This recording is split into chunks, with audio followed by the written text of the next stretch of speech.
에베소서 4장 17절로 4절까지의 말씀입니다. 그러므로 내가 이것을 말하며 주 안에서 증거하노니 이제부터는 이방인이 그 마음에 허망한 것으로 행함같이 너희는 행하지 말라. 저희 청명이 어두워지고 저희 가운데 있는 무지함과 저희 마음이 굳어짐으로 말미암아 하나님의 생명에서 떠나 있도다. 저희가 감각 없는 자 되어 자신을 방탕에 방임하여 모든 더러운 것을 욕심으로 행하되 오직 너희는 그리스도를 이같이 배우지 아니하였느니라.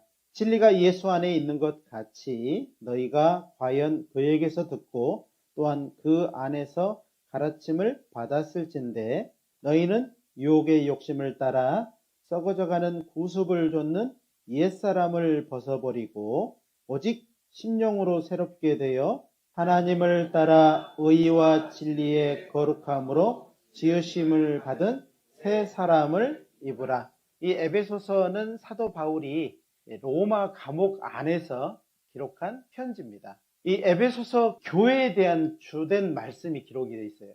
구원받은 사람은 교회에 대해서 잘 알아야 됩니다.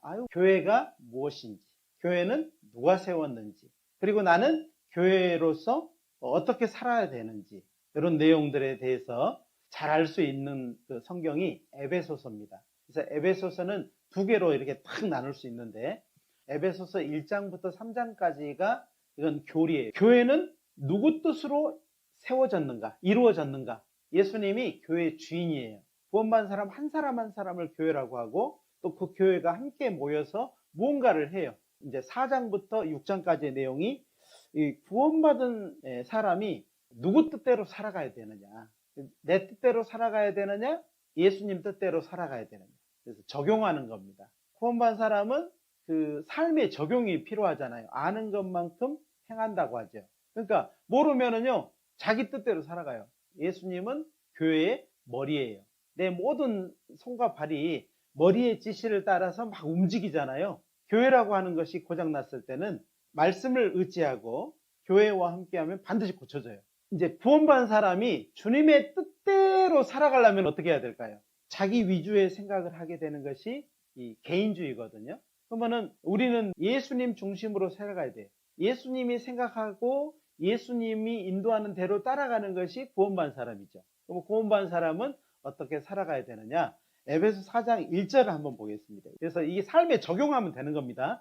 1절부터 3절입니다. 그러므로 주 안에서 갇힌 내가 너희를 원하노니 너희가 부르심을 입은 부름에 합당하게 행하여 모든 겸손과 온유로 하고 오래 참음으로 사랑 가운데서 서로 용납하고 평안에 매는 줄로 성령이 하나 되게 하신 것을 힘써 지키라고 사도 바울을 통해서 우리에게 권하는 거예요. 평안에 매는 줄로 성령의 하나 되게 하신 것을 힘써 지키라. 이 모든 것을 요구하시는 분은 하나님의 거룩한 영, 성령인 거예요. 힘써 지키라 이 말씀 안에는 하나님이 이로 말미암아서 나에게 많은 것을 주시겠다는 약속도 있어요. 또 구원받은 사람이 하나 되면 복음 전할 수 있어요. 그리고 모두가 이 신앙 안에서 성장할 수 있어요. 그 믿음이, 그 신앙이 성장을 해야 됩니다. 예수님에 대해서 알아가야 됩니다. 사랑에 대해서, 겸손에 대해서, 온유에 대해서, 오래 참음에 대해서, 성령이 우리에게 가르치는 모든 것에 대해서 더욱 이루어가야 되고 계속돼야 돼요. 한 사람 한 사람이 성장되고 또 가정이 그로 말미암아서 하나 되고 또 사랑으로 연합이 되고 하나 되고 또 그 안에서 구원받지 못한 사람들이 구원받으면 교회는 성장하게 돼 있어요. 나부터 변화를 시켜야 돼요. 나를 새롭게 해야 됩니다. 나에게 집중을 해야 돼. 이게 개인주의가 아닙니다. 나로 말미암은 교회 성장을 의미하고 있기 때문에 그렇습니다. 내가 희생하면은요 많은 사람이 편해진다면 내가 희생을 해야 돼요. 우리 주 예수님은 십자가 위에서 당신의 희생으로 모든 사람을 살리셨습니다. 그 사랑에 비하면요 우리는 아무것도 아닌 것 같아요. 어찌 보면은 너무 정말 아무것도 아닌데 그것으로 인해서 형제들의 마음이 편안해지고 감사가 되고 좋고 그러면요 우리는 할 수 있습니다. 예수님은 온 세상 사람의 죄를 다 짊어지고 가셨어요. 저 밖에 있는 사람들 죄 때문에 멸망합니까? 죄 때문에 지옥 가는 거예요? 죄 때문에 지옥 가는 거 아닙니다. 예수님을 모른 거예요. 그 예수님을 모르고 그 예수님을 마음에 모셔드리지 않는 겁니다.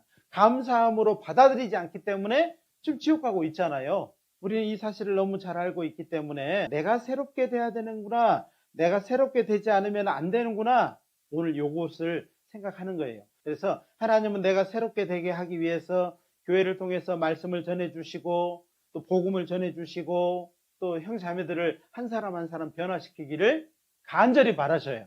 교회는 복음을 위해 싸워야 되는 곳입니다. 군대라고 해요. 군대는 질서가 있어요. 법이 있고 거기에 모든 사람이 순종하고 거기에 복종하는 겁니다. 우리가 순종해야 될 부분도 있지만은 안 되는 것은 복종해야 될 부분도 있어요. 교회는 군대라고 보시면 돼요. 에베소서 5장 보면은요, 그 질서들이 쭉 나옵니다. 21절. 그리스도를 경외함으로 피차 복종하라. 그리고 그 안에는 22절에 보면 아내들이여 라고 말씀을 하고 계시죠. 두 번째로는 25절 남편들아 그랬죠.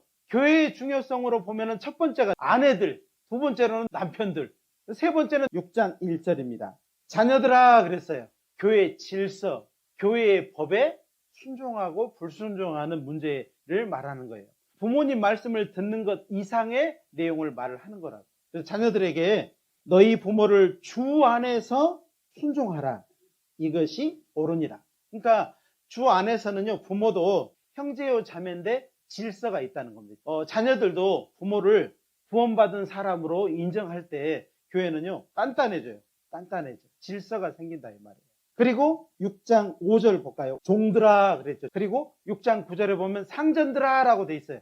성경 안에는요, 정말 밀접한 질서와 법이 있어요. 하나님 다 주셨어요. 교회는 무언가 방향을 맞춰서 일을 해야 되는 곳이에요. 바로 복음 전하는 거예요. 사람들은 죄 때문에 멸망하는 게 아닙니다. 즉 예수님을 알지 못해서 이루어져 가고 있어요. 이것이 우리가 해야 될 일이에요. 우리 모두가요, 하나의 뜻을 갖는 겁니다. 여러분은 지금 무엇을 위해서 나가고 있습니까? 자, 우리가 지금 많은 것을 발전하고 많은 걸 가지고 있지만 왜 미래가 없다고 해요? 다음 세대를 준비 못하는 겁니다. 내 다음 세대에 대한 뭔가 우리가 준비를 하지 않은 거예요. 나로서 끝나버린 거예요. 결혼도 안 하고 애도 안 낳고 혼자 살고 혼자 밥 먹고 혼자 고독사를 하는 겁니다. 구원받으면 달라지는 게 뭐냐면요, 버렸던 가족을 다시 찾는 겁니다.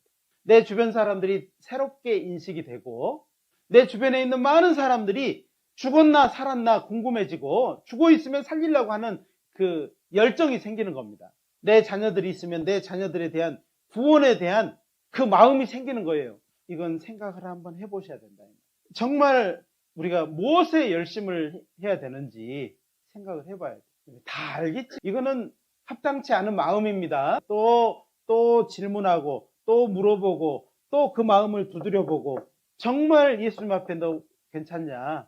이대로 예수님 앞에 서도 괜찮냐? 라고 물어봐야 되는 것이 가족이죠. 가족이 그 일을 해야 되는 겁니다. 교회 안에서 나에게 그걸 맡겨주신 거예요. 그 책임을 준 겁니다. 그 책임을 다하는 것이 맞아요. 내 주변에 있는 사람들, 가족이 아니라 할지라도요, 내 마음이 가는 사람들 있잖아요. 내가 새롭게 되지 않으면 안 된다는 겁니다. 나부터예요. 나부터 새롭게 돼야 됩니다. 교회의 머리는 예수님입니다. 그 예수님이 각 사람에게 명령하십니다. 새롭게 되라고. 옛 습관을 벗어버리는 겁니다. 거룩한 생활을 하라고 하는 겁니다. 예수님이 바라시고 명령하시는 겁니다. 자기 스스로는 알아요. 내가 뭘 변화가 안 되고 있고 뭘 어려워하는지 스스로 알아요. 근데 그 알게 하신 하나님이 그걸 명령하고 있다는 것, 그 다음 단계는 모르는 거예요. 내 양심에다 자꾸 말을 하지만은 나도 알지만은 내가 모른 체하고 덮어버리고 그냥 가기 때문에 예수님은 슬프신 거예요. 먼저는 마음이 먼저 달라져야 됩니다. 말씀을 들을 때 내가 달라져야지 내 주변 사람들이 사는구나. 내 마음이 먼저 변해요. 로마서 12장 2절입니다. 너희는 이 세대를 본받지 말고 오직 마음을 새롭게 함으로 변화를 받아 하나님의 선하시고 기뻐하시고 온전한 뜻이 무엇인지 분별하도록 하라고요. 해라. 뭐가 옳고 그른지를 알아라. 먼저 구별을 돼야 돼요. 내 마음에서 이미 알고 있어요. 쉬운 쪽으로만 마음이 가거든요. 저절로만 가거든요. 그러니까 변화가 없죠. 변화가 없으면은 그 끝이 소망함과 비참함이 따른다는 겁니다. 하나님이 그 말씀을 하는 거예요. 먼저 마음을 먹으면 하나님이 필요한 것들을 다 갖다가 무장을 시켜줘요. 그 길을 갈 수 있도록 인도해 주셔. 내 손을 붙잡아서 이렇게 끌어주신다 이 말이에요. 그래서 교회의 가장 기본 단위는요, 개인입니다. 그 다음이 구원받은 가정이에요. 우리는 세상적인 그런 육신적인 결혼이 아니고요, 주님의 부탁에 가정을 세우는 겁니다. 그것이 우리가 해야 될 일이고 우리 가정들이 만들어져야 되고, 지금 내 가정이 그렇게 주님의 부탁을 이루어가야 되는 것이 맞다는 겁니다. 그래서 우리는 이렇게 외쳐야 돼요. 나와 나의 가정을 새롭게 하소서라고 기도하셔야 돼요. 골로새 3장 5절부터 11절까지의 말씀입니다. 그러므로 땅에 있는 지체를 죽이라. 곧 음란과 부정과 사욕과 악한 정욕과 탐심이니 탐심은 우상 숭배니라. 이것들을 인하여 하나님의 진노가 임하느니라.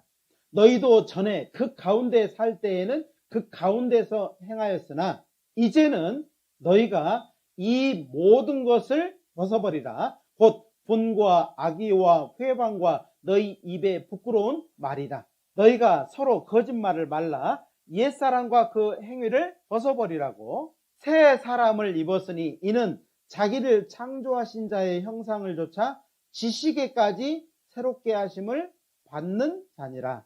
거기는 헬라인과 유대인이나 할레당과 모할레당이나 야인이나 수구드야인이나 종이나 자유인의 분별이 있을 수 없나니 오직 그리스도는 만유시요 만유 안에 계시니라. 만유의 주제이신 예수님이 우리에게 부탁하셨어요. 옛것을 벗어버리고 새 사람을 입어라. 입혀주시겠다는 겁니다. 내 삶에 하나님이 요구하는 겁니다. 내 마음을 한번 먹어보게요. 오늘 이 골로새서 5절부터 11절까지 말씀을 딱 놓고요, 죽여야 될 것, 살려야 될 것을 한번 생각해보라. 옛사람과 옛 행위, 옛날 거, 꽃날 거, 구원받기 전에 거 벗어버리라고. 그거 벗어야 새 옷, 아름다운 옷을 입혀주시는 겁니다. 스가랴 3장 3절 4절입니다. 여호수아가 더러운 옷을 입고 천사 앞에 서는지라. 제사장이었던 여호수아를 말하는 거예요. 여호와께서 자기 앞에 선 자들에게 명하사 그 더러운 옷을 벗기라 하시고, 또 여호수아에게 이르시되 내가 내 죄가를 제하여 버렸으니 내게 아름다운 옷을 입히리라 하시기로. 내 삶에서 벗어버려야 될 것 리스트를 한번 작성을 딱 해보고요, 정말 기도해 보셔요. 하나님이 그거 다 정리되도록 도와주시고 새로운 옷, 아름다운 옷을 입혀주실 겁니다.